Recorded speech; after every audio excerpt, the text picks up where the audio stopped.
Hello everyone, FPL Raptor here and welcome back to another video on my YouTube channel. In today's video we have my Game Week 5 Transfer Plans. This is a weekly series where I take you through my initial plans for my own team and also some early thoughts ahead of the upcoming game week. If you do enjoy today's video, please do smash that like button. If you are new around here, make sure to subscribe as well. But without further ado, let's jump into it.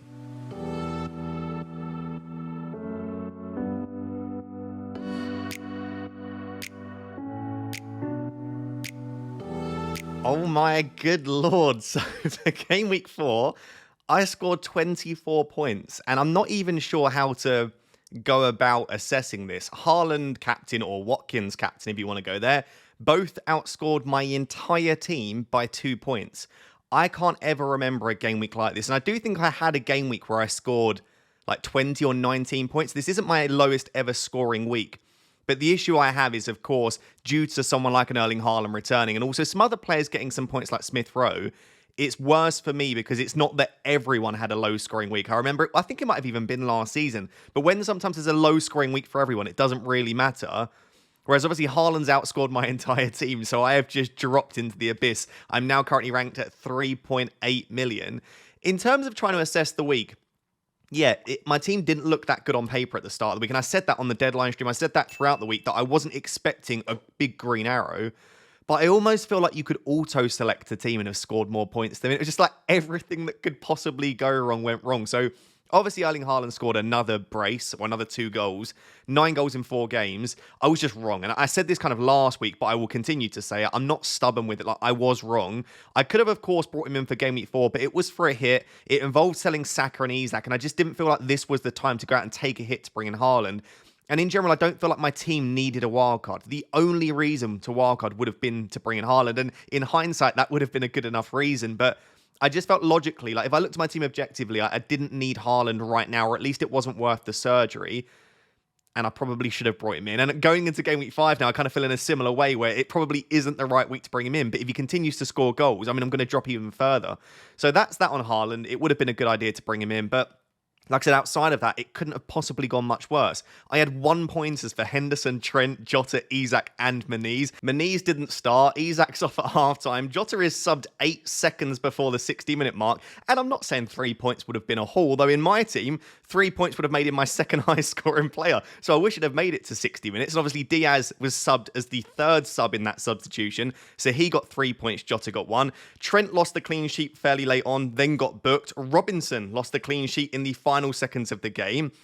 Obviously, Porro conceded. Henderson just had an absolute stinker, in all honesty. Eze decided not to take the penalty for Crystal Palace, and now Mateta's on them, and we will discuss that a bit later. Rodgers misses 2 big chances.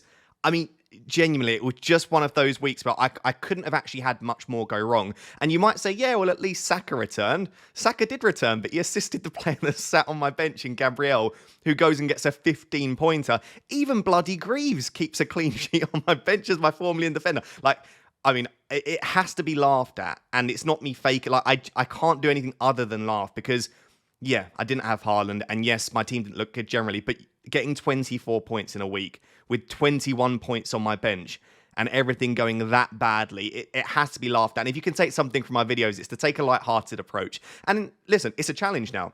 FPL is such an emotional roller coaster. You can't have green arrows every week. Like, you genuinely can't, because if you do that for enough time, you'll reach number 1. So you can't have a green arrow every week. There will be bad times. Sadly for me, it has gone horribly. I'm ranked 3.8 million. It could get even. I'm recording this during the Newcastle game. I gave up when Isak got subbed off, but it's a challenge for me. I'm at terrible rank, but it's only Game Week 5. I think it's something like 10.5% of the season we've had. So there is plenty of time for me to now get into a better rank. And I point to last season, going into Game Week 8, which is when I wildcarded, I was 3.2 million in Game Week 8 last season. And before you think, well, I'm not going to subscribe to you then, the season before that, I was 99th in the world going into Game Week 8. So I can start well, but the last 2 seasons, I've just got off to absolute stinkers in FPL. But it is a challenge. And last year, I finished 29k. So if I was 3.2 million last year at Game Week 8 and I finished 29k, there's no reason why I can't finish top 50k, top 10k again. And I see that as a challenge. And hopefully it should be easier to get a green arrow from 3.8 mil. and you just got to laugh it off. Let me know, obviously, what you managed to get in Game Week 4. I genuinely don't think there's much point right now sitting here and trying to analyze what went wrong, because I think there was a lot of bad luck and just a lot of just FPL. Like, FPL just does this sometimes. You'll just have weeks where everything seems to go perfectly, and you have weeks where the opposite happens. I do have a few issues in my team. Notably, Muniz didn't start. Isak's obviously subbed off at halftime. Eze isn't on pens. Jota keeps getting early subs. Like, there are issues in my team. I'll discuss that when we look at my team in a second in terms of what am I prioritizing as the biggest issues and whether I think a wildcard is a possibility in Game Week 5 or if I still want to delay that. But yeah, let me know how many points you scored in Game Week 4. Let me know if any of you managed to get some big scores, and then I can live vicariously through you. And if you didn't manage to get a big score, look at me. I'm still happy. I'm still enjoying FPL to some extent. And we bounce back. And you can't do anything about the past. Those points are gone. I am where I am. Let's now look forward and see how we can try and recover the rank a little bit. So that's Game Week 4. Let's forget about it forever. And let's move on to Game Week 5. So guys, this is my team for Game Week 5. I have 2 free transfers and 3.5 million in the bank. And obviously there is some surgery that is required with my team. The question that I'm getting a lot, and I say a question quite politely, the statement that I'm getting is just wildcard, bruv. Bring in Haaland, bruv. And both of those things are applicable. But to answer both of those, this is a terrible week to wildcard for me, unless Isak is injured long-term. And I'll discuss that in a second, which I don't think he will be. And I get another long-term injury and something else. Like, if I get a few issues throughout the week, maybe I play it. But the reason I say it's a bad week to wildcard is there aren't notable fixture swings in a good way or a bad way for many teams at all. So Liverpool have Bournemouth at home this week, and then in Game Week 6 they do play Wolves away, but then after that their fixtures start to turn. So around Game Week 6 or 7 feels like a much better exit point for Liverpool than in Game Week 5. If I then go in the opposite direction, Man City have really nice fixtures from Game Week 7 onwards, maybe even Game Week 6, but they play against Arsenal this week. So I don't want to jump on an Erling Haaland as much this week as I would next week or in Game Week 7. And the same goes for Arsenal as well. Arsenal have Leicester and Southampton in 6 and 7, whereas they play against Manchester City this week. And I know I already have 2 of them, but I would definitely want 3. So loading up on 3 Arsenal and Haaland in a game where they're all playing against each other, removing some of my Liverpool assets, which I would have to do to squeeze in the other assets I want, it just doesn't feel like the right entry and exit points for teams. So for that reason, I probably am not going to wildcard in Game Week 5, but I'm not fully ruling it out. Let's say I'm 90% sure, unless I have other issues. And then when it comes back to Haaland, well, it's a similar situation of I can now accept that I was wrong. I should have gone with Haaland, hold my hands up. I'm not going to try and argue that or try and be clever with it. I just got that one wrong. However, again, I've lost all those previous points. Is he going to go and score against Arsenal? Probably. Given how well he's done. Could he score more than one? He absolutely could. But Arsenal are brilliant defensively. And I think Haaland's chance of scoring 2+ goals in a game like this isn't particularly high. And if he scores 1, so be it. It's 1 goal. Not many people will look to captain him. And I can cover that with my other players, I would hope. Although based on last week, maybe not. But it doesn't feel like, again, the best entry point for Haaland. I am not stubborn with Haaland. I do want him in my team. And from Game Week 6 or definitely Game Week 7 onwards, I can promise you Haaland's going to be in my team as long as he's fit. But right now doesn't feel like the point. So I am probably going to be, maybe to my own detriment, going another week without Haaland. But I promise it's not due to being stubborn. It's just, it doesn't make sense for me to go out there and bring in Haaland for a minus. I say a -1. I could probably do it for free, but it wouldn't be great. It would probably be just, like I said, selling Saka and Isak again, which I suppose isn't awful. But then there are other players with better fixtures in 5, and then I can bring him in 6 or 7. So the possibility is there, absolutely, to go out and get in Haaland. And let me know if you think I should. So that hopefully addresses those 2, because I'm just getting loads of comments, especially on things like TikTok and stuff like that, which I know this isn't, but just bring in Haaland, just wildcard. I don't think either of those make a lot of sense this week for the reasons I've just said. So then when we look elsewhere, I do have a few issues and fires to put out. So starting in goal, Henderson isn't an issue per se, in that he's not injured and he's playing, but he's rubbish. And Crystal Palace don't look particularly good defensively. Losing Anderson has been huge to their defence. People pointed to if they lost Gay, that would be awful. I think Anderson has shown that he is as important, if not more, to their defence. Gay himself isn't playing particularly well. Palace just don't look like they're defending well. And they're playing against Man United and Everton in the next 2. They're not good defensive fixtures. Man United actually have the 3rd or 2nd most XG accumulated over the opening 4 weeks. Everton, for all of the issues Everton are showing defensively, they're still scoring goals and creating chances. So I don't like the next 2 fixtures for Henderson. I don't think there's a clean sheet. But again, you have to prioritise your transfers. So if I was on a wild card, Henderson wouldn't get near it. It'd be like my 10th choice goalkeeper. But again, is it worth a transfer if I'm going to wild card in 6 or 7? Probably not. If I look at the defence, Pedro Porro's fantastic. Really happy to have him against Brentford. Trent, I know he conceded and got booked, but Trent generally is absolutely fine against Bournemouth. And then Robinson on the bench, to some extent, is fine against Newcastle. That's not a priority transfer out. And Greaves has Southampton. Ipswich just kept a clean sheet. So if I had to rely on Greaves, it's not an issue. And Gabriel, he's just come off the back of a 15-pointer. Brilliant in the air. We know Arsenal good defensively. Man City, Arsenal is very low-scoring often. So defensive-wise, Henderson's an issue, but I don't see a need for a transfer there if I'm looking at priorities with my transfers. So that's the situation there. Midfield, not perfect, but again, no issues and no real players in general. I'll discuss my watch list in a second. There aren't really tons of midfielders that I'm like, oh yeah, I'm really lacking this midfielder here and I'd like to go out and get them. It's probably Heung-min Son is the main one, if I'm honest. And in Mbermo, maybe from Game Week 6. But right now, not really. And Salah is still the best captain in Game Week 5. I know he dropped an absolute stinker in Game Week 4, sadly for me, but he's still probably the best captaincy option in Game Week 5 for me. Jota, let's see what happens in the Champions League, because if Jota gets really good minutes in the Champions League, there might be the concern as to whether Jota starts. And if that's the case, these are the sort of things that would push me closer to a wildcard. Like if I think Jota's not going to start, I've got issues with my knees, Isak. Defensively, it's not perfect with Henderson. Then maybe that does start to push me in that direction. But right now, those two look okay. Rodgers, I don't know how to feel about this because he's getting 90 minutes in every game. And he's getting the chances and he's creating the chances, but you don't really want to be relying on him. This is what I said when I brought him in. I don't like the fact that I'm having to start him every week because I've got Cannon as my 8th attacker.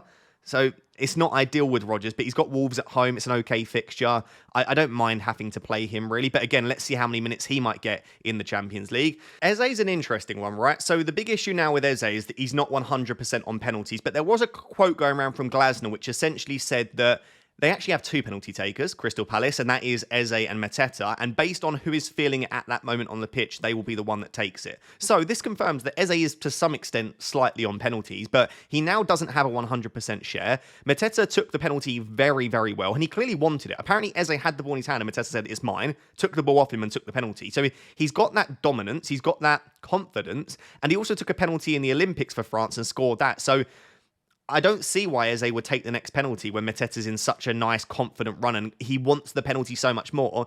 And if Eze is not willing, when his team are 2-1 down in the 92nd minute, to grab that penalty and take it for the team, why should Mateta let him take the next pen? So I do have concerns there, but it doesn't suddenly make Eze a bad option. He's not only there for the pens. He's still got the minutes. He's still got the underlying data. He's still got some set pieces.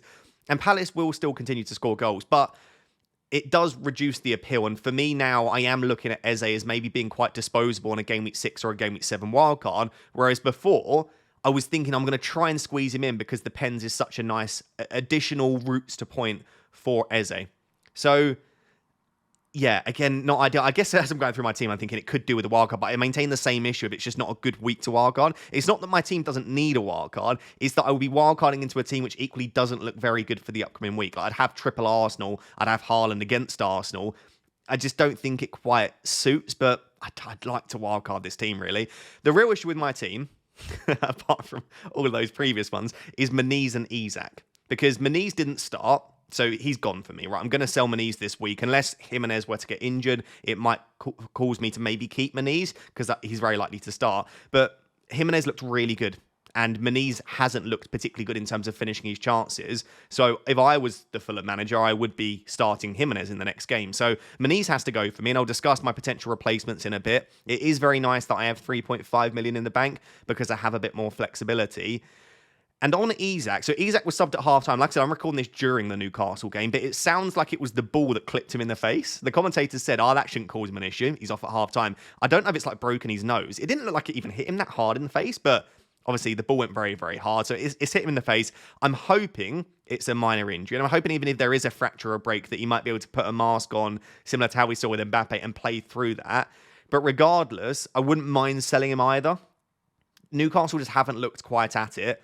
Isak's been okay, but he hasn't looked fully at it either. I wanted to give him the Wolves game and preferably the Fulham game as well. And I might not end up selling him. I still don't think he's a priority if he's fit. But there are some really good other forwards that I can choose to transfer in. So, I mean, after that, he's got Man City. So I'd need to sell him next week anyway. But I was looking at maybe a move to Havertz in Game Week 6. So there's the possibility that Isak goes. But Muniz is definitely that first transfer.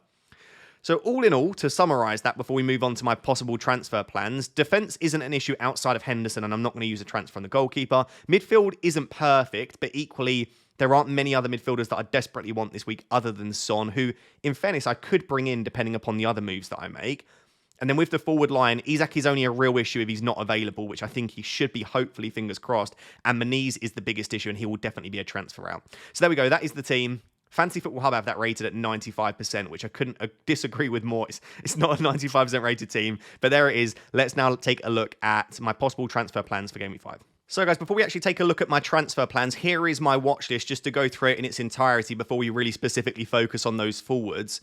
For the defenders, I don't need to make a defender transfer, but if I were to at the moment, it would be one of the 3D, so Davis, Dunk, Luka Dean. Lots of people pointing to Luka Dean and saying that I should have considered him more, and he was absolutely excellent. 0.7 expected assist accumulated in Game Week 4. Maybe I should have looked at him more. I do just still worry with the UCL starting that unless Maatsen is completely preferred in the Champions League and Luka Dean is preferred in the Prem, that there might be a bit more rotation there, but he does still look like a really good option, as does Davis. Davis is still getting forward a hell of a lot, and Ipswich did keep a clean sheet, so I don't mind the option of Davis. And then Lewis Dunk's fixtures do start to run out very soon, but I guess if I'm forced into a defender transfer for the short term, Lewis Dunk could be a decent shout, but I'm not really considering a defender transfer. Midfield, I absolutely could do. If I decide that I don't want Eberechi Eze anymore, or I want to upgrade Rodgers, or Diogo Jota's not going to start, there are various situations I can foresee where I might look to make a midfield transfer.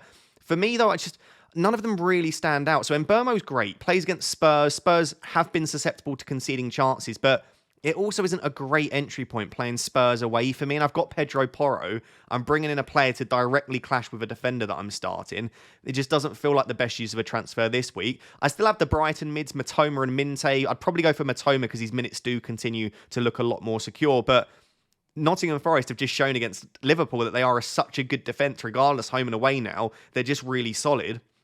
So it's not really a fixture to target. And then after that, if I do decide to delay the wildcard until Game Week 7, it's not a great fixture in Game Week 6. So therefore, for me, Matoma's, again, not the most exciting transfer and not the best entry point.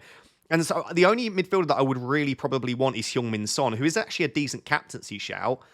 And I could see a situation where if I maybe do decide to not transfer out Moniz, or if I can downgrade Moniz, I have the option to move I have the option to move Diogo Jota to Heung-min Son. If, again, I don't think that Jota's going to start, which will depend upon UCL minutes. So there is a possibility that I make a midfield transfer, basically, but it would really ideally for me be to try and squeeze in Heung-min Son. I guess someone that does deserve to be on here is Dwight McNeil, by the way. I've got Calvert-Lewin, who I'll discuss in a bit, but Dwight McNeil's been really good, creating lots of chances. He's just got such little goal threat. His XG for his entire career, but even in recent years and even this season, is so low. Extremely creative. Created the joint most big chances in the league, I believe, over the opening 4 game weeks, but he doesn't have that goal threat that you would want. So those are defenders and midfielders. Forwards-wise, I have 4 options at the moment, and that is Calvert-Lewin, Watkins, Solanke, and Haaland. Haaland is possible, but it would be Saka and Isak having to make way. And I'm not ruling that out at all, but it would lock me into a Game Week 6 wildcard. And also, it just, like I said, the entry point for Haaland doesn't feel perfect. If it's not Haaland, I've basically got 3 options, Calvert-Lewin, Watkins, and Solanke. And because I have 3.5 in the bank, I can afford absolutely all of them. So let's say that those 3 are the most likely to come in. Let's now discuss them in a bit more detail and how that could work out with selling Moniz and Isak. So guys, this is what it basically comes down to for me at the moment, but this is my early thoughts and early transfer plans. So much could happen throughout the week that could force me into a wildcard, or it might force me to sell other players instead. But as of right now, the forward line for me does appear to be the big issue. I've got Moniz and Isak playing against each other. As I said, Isak went off at half-time. Moniz didn't even start. So the first transfer will be Moniz to one of these 3 forwards, almost definitely, and that is Watkins, Solanke, and Calvert-Lewin. As to which one, it doesn't matter, because I have all of the money in the bank, and because I'm wildcarding in Game Week 6 or 7, I'm not too stressed about using all of that money. So it's not like I'd rather go for Calvert-Lewin so I can save money for a future move, unless I do decide that I would like to upgrade a Jota to a Heung-min Son or do something in my midfield like that, then maybe Calvert-Lewin is the one to go for, so it would keep that money available to make that midfield upgrade. Hopefully that is clear. In terms of who I want to go for, I've obviously got their fixtures across the next 5 game weeks on your screen, but it doesn't matter as much about the next 5, because I would be extremely surprised if I'm not wildcarding by Game Week 7 at the latest. So really it's the next 2 game weeks, 5 and 6. And it might only end up being Game Week 5. So for Watkins, that's Wolves at home and Ipswich away. For Solanke, that's Brentford at home and Man United away. And then for Calvert-Lewin, it's Leicester away and Crystal Palace at home. I would say overall, fixtures-wise, it's definitely Watkins that this favours. Calvert-Lewin's are very, very good as well. And Solanke's to some extent. Brentford and United, it's not bad. So fixtures, I don't think there's much to separate them. In terms of minutes, I now think they're actually probably very similar for the three of them. Obviously, Solanke's just coming back to full fitness, but I'd expect his minutes to be very secure. Watkins played 83 minutes this week, so there has been an upturn in his minutes that he's getting. And Calvert-Lewin is pretty much a 90-minute man a lot of the time. If he does get an early sub, you'd hope it's because Everton are already in such a strong position that he can come off a little bit early. So, fixtures-wise, minutes-wise, all pretty similar. If I look at underlying data so far, Solanke's not really played enough minutes, but I expect his to be pretty good once he does. Watkins has been so strong. I mean, he's had the joint most big chances in the league over the opening 4 with 8, the same as Erling Haaland. 8 big chances in 4 weeks, and his minutes haven't even been that good to get that many big chances. And Calvert-Lewin's been pretty good as well, but you would foresee Watkins getting more opportunities to score goals than Calvert-Lewin due to the teams that they play in. So I think all of that together, yeah, Watkins is probably the standout option here. It just depends if I feel like I need the funds to use elsewhere. If not, that is probably my most likely to move at the moment. If I then want to sell Isak, well, then I could do it for one of the other two. So I could see a world in which I do something like Muniz and Isak to Watkins and Solanke, and I think that is a massive upgrade for my team. But I think if Isak is cleared as being fully fit, he's not a rush out for me. And then in that situation, maybe I do move for a Son in midfield, or maybe I roll the second free transfer. Again, I don't have to get into a point when I'm using up all my free transfers, because you can carry free transfers through the wildcard now. So you don't have to use all those transfers before you play the chip. So there we go. I guess I'll leave it there. There's not much more to say at the moment because it is so early. I am aware that my team's not looking perfect if we go back to it. I don't think a wildcard this week makes sense, not due to the way my team looks, but due to the team I'd be wildcarding into and the fixtures they have this week. And in terms of getting Erling Haaland, the possibility is absolutely there. And maybe if Isak and Saka got injured or something, and I felt like the possibility was there to move into it, it might encourage me to do so. But as of right now, I'm probably planning one more week without him, and then I'll look to bring him in from Game Week 6 or Game Week 7. Let me know what you think of my team. Feel free to have a little laugh at me down below, and let me know what your plans are for Game Week 5 and beyond as well. So guys, there you have it. Those are my Game Week 5 early thoughts and transfer plans. Hopefully you did enjoy today's video. And if you did, please do smash that like button and make sure to subscribe as well. I do really appreciate the support. Until next time, thank you very much for watching. Bye-bye.